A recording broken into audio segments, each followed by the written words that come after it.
The 5th annual Eastern National Robot Rodeo and Capabilities Exercise is expected to continue the event's tradition of showcasing some of the world's most specialized explosive ordnance disposal robots and components that are designed to allow the warfighter to work remotely and therefore more safely when diffusing a potential unexploded explosive ordnance. Some of the robots are so precise, like I can do things with the robot I can do with my hands, so it could definitely keep the warfighter just completely away from the device that we're worried about. It gives the opportunity for industry to test their different products they've manufactured, whether it be a robot itself, whether it be an articulating arm, whether it be cameras. AFI-MSC's Air Force Civil Engineer Center is partnering with the Department of Homeland Security, the United Kingdom Defense Science and Technology Laboratory, and the Naval Surface Warfare Center Indian Head to organize, coordinate, and carry out the event.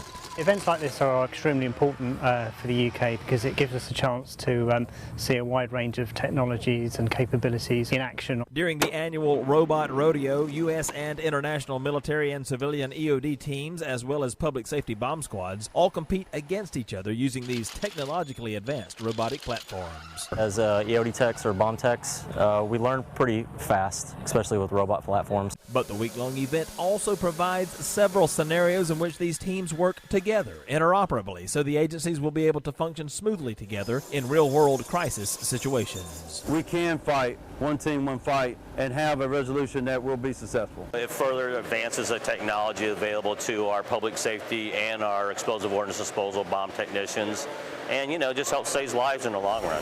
For the Air Force Installation and Mission Support Center, I'm Brian Goddin.